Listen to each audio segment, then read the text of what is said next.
Hey guys, this is Sam from MAD Co. and today I want to discuss the contents of our contingency planner with you.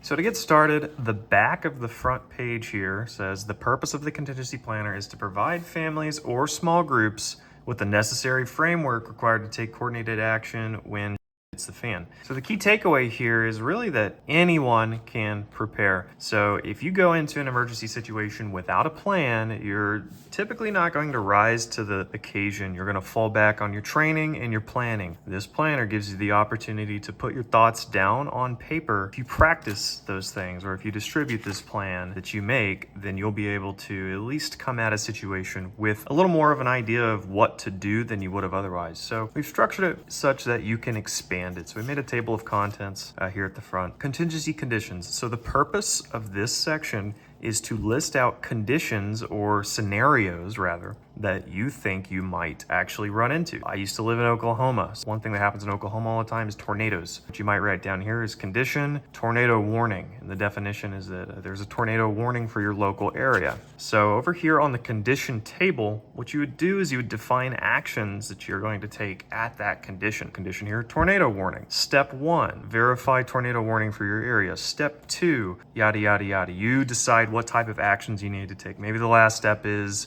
if you don't have a shelter, you get out of Dodge. So that might tie into an EXFIL quick reference. Well, we can get into a little bit later, but perhaps in that situation, you EXFIL to another area. If there's a tornado coming towards your area and you know about it with enough time, then you can just say, go down south, go to the west, if you have some other place to go. And then down here, we have a quick reference for a PACE plan. If you have a PACE plan that applies to this situation, you could put it here with a couple of quick reference notes like cell phone, backup radio, emergency weather radio, etc. All up to you to decide what it is that's going to best fit your situation. So that's kind of a general idea of how you might use that condition table. You can provide extra notes and references here on the back if you want, and then there's a quick little guide on the back of every page that tells you kind of what I just said, but in fewer words. So each standard package comes with 2 of every page. So you see here a condition table, and then we move on to the PACE plan. So one thing I want to address up front is that PACE planning doesn't necessarily have to be just for comms. Now I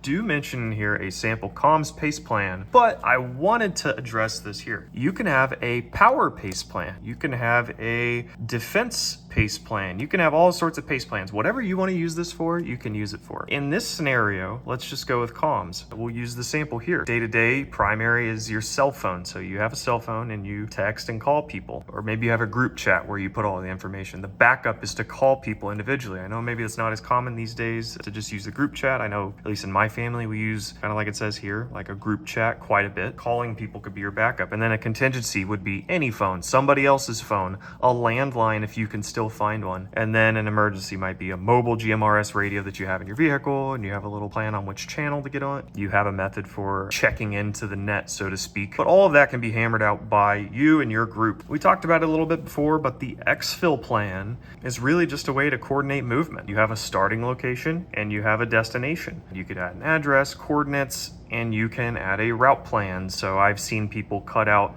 a map and put it here. I've seen people draw a map. I've seen people write step-by-step directions.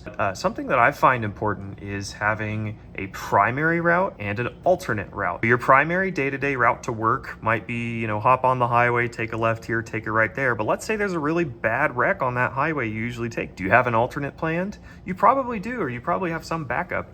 It's no different here. So if you have a situation where you think a lot of people might be moving out of one area at a time, it's probably a good idea to come up with multiple backup routes. I do put a little bit about that here. I talk about instructions on how to fill out and how to make this EXFIL plan. So you can assign an EXFIL plan to a different condition. So going back to the condition, you see you can put an EXFIL quick reference, same thing with the PACE.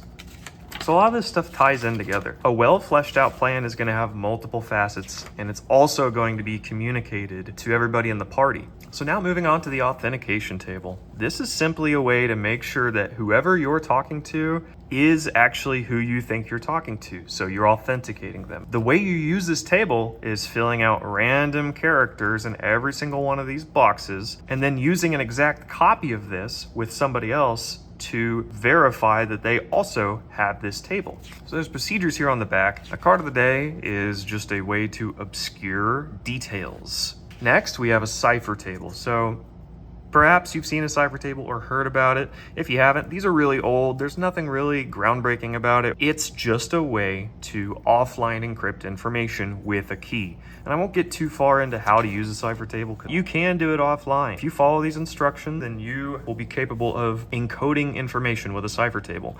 And it's only as strong as your key. So make sure you protect that key. That's the thing that's actually going to unlock whatever it is you are putting into the cipher table. And at the end, we have notes and references. You can add in key locations, identification, phone numbers, frequencies for channels, and so forth. We've added Morse code, the phonetic alphabet, different radio frequencies, and some basic radio terminology. More references over here. We have Q codes. So if you're not familiar with Q codes, it's something that ham radio operators use. And after that, we just have some notes pages and the end of the book. So you could see here that we say proudly 100% made in the USA, because these are 100% made in the USA. We make them here in our basement by hand. All of these materials are made by Write in the Rain. So you can see this is a Write in the Rain cover.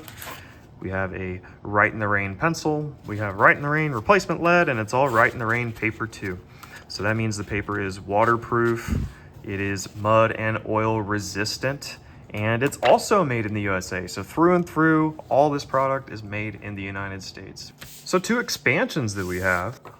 A one-time pad expansion. So this is just one more way to offline encrypt information. So theoretically, a one-time pad is unbreakable. It's the strongest encryption you can have if you only use it one time. You fill it out with random numbers, and you use a key back here to decode the message, whatever it is that you wrote. So this is kind of technical, and we won't go into it in this video, but if you're interested in that type of thing, there are guides online for how to use a one-time pad. So if that's something you're interested in, we do sell that as well. And for our newest expansion, we call it the logistics expansion. So we have a go bag packing list. It's essentially just a way to make sure that your go bag is organized and you know what's in it. So perhaps you have a go bag sitting around and you want to make sure that you understand what's in it, but without opening it, this is a good way to do that. You can add all sorts of different types of categories and details on your go bag. We also have an inventory list. So this is pretty simple. It's literally just a list of items and quantities, the name, and so forth, and a little bit of notes. So this is just one more way to make sure you know what's in container A or B or C or whatever. And we have a rudimentary vehicle checklist. So things like fuel capacity, fuel economy, max range. This is just a good way to make sure that if you needed to use your vehicle to get away or get out of town, you don't have to think about it on the fly. You already know what your max range is. You've already thought about it. This is just a way to get that information ready to go. Keep it in your glove box. Keep it somewhere that you can grab in a moment's notice, or make one of these for your family members who you know probably aren't going to be able to calculate these types of things or might not have this information readily available. Check which items you have on board in case you're trying to outfit a vehicle with some of the basics whenever it comes to spare parts. And then on the back, vehicle notes. You can add, of course, whatever you want. But that's just a basic outline of the things that you can find in our logistics package.